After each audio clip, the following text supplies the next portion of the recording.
అప్పుడెప్పుడు 2021లో ప్రారంభమైన game changer cinema release date పై ఎట్టకేలకు ఓ క్లారిటీ వచ్చింది. భారతీయుడు 2 మూవీ కారణంగా వాయిదాల మీద వాయిదాలు పడుతూ వచ్చిన గేమ్ చేంజర్ సినిమా షూటింగ్ ఎట్టకేలకు ఓ కొలిక్కి వచ్చింది. ఇప్పటికే తన పార్ట్ షూటింగ్ ను పూర్తి చేసిన రామ్ చరణ్ ఉప్పెన ఫేమ్ బుచ్చిబాబు సనా దర్శకత్వంలో సినిమాని సెట్స్ మీదకు తీసుకెళ్లబోతున్నాడు. గేమ్ చేంజర్ మూవీని డిసెంబర్ 20న క్రిస్మస్ వీక్ లో రిలీజ్ చేయడానికి ప్లాన్ చేస్తుందట చిత్ర యూనిట్. సెప్టెంబర్ 27న ఎన్టీఆర్ దేవర మూవీ వస్తుంటే అక్టోబర్ 10న కోలీవుడ్ స్టార్లు రజనీకాంత్, సూర్య తమ సినిమాలను దింపుతున్నారు. నవంబర్లో టాలీవుడ్ నుంచి పెద్ద సినిమాలేవి షెడ్యూల్ కాలేదు. డిసెంబర్ మొదటి వారంలో పుష్ప 2 రిలీజ్ కాబోతుంది. ఇప్పటికే డిసెంబర్ 20న తాము రిలీజ్ అవుతుందంటూ నితిన్, రాబిన్హుడ్ టీము ప్రకటించారు. ఇప్పుడు అదే డేట్కి రామ్ చరణ్ గేమ్ చేంజర్ వస్తే నితిన్ ముందుకు గానీ వెనక్కి గానీ జరగాల్సి ఉంటుంది. ఒకవేళ డిసెంబర్ 6న పుష్ప 2 రిలీజ్ అయ్యి డిసెంబర్ 20న గేమ్ చేంజర్ వస్తే బన్నీకి బ్రేక్ ఈవెన్ సాధించేందుకు 14 రోజుల సమయం మాత్రమే ఉంటుంది.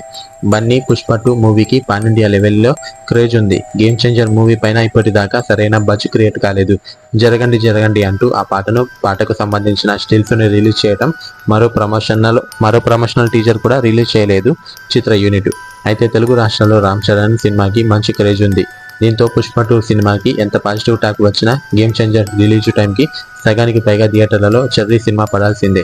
ఈ ఏడాది 1000 కోట్ల బాక్సాఫీస్ కలెక్షన్లు వసూలు చేసే బొమ్మగా చూస్తున్న పుష్ప 2 మూవీ 2 వారాల్లో అంత మొత్తం రాబట్టడం కష్టమే. చూస్తుంటే గొడవలు లేవు అంతా ఒక్కటే అంటూనే మరోవైపు పుష్ప 2 మూవీకి 2 వారాల డెడ్ లైన్ పెట్టేశాడు రామ్ చరణ్. మరి ఈ మెగా ఫ్యామిలీ ఫైట్లో ఎవరు గెలుస్తారో తెలియాలంటే ఈ ఏడాది చివరి వరకు ఆగాల్సిందే. మరి ఇద్దరి మధ్య గొడవలో ఎవరు గెలుస్తారో అనుకుంటున్నారో, మీరేమనుకుంటున్నారో కింద కామెంట్లో తప్పకుండా తెలియచేయండి. అలా వెళ్లే ముందు సబ్స్క్రైబ్ చేసి వెళ్ళొచ్చు కదా, మీ సొమ్మేం పోతుంది ఫ్రెండ్స్.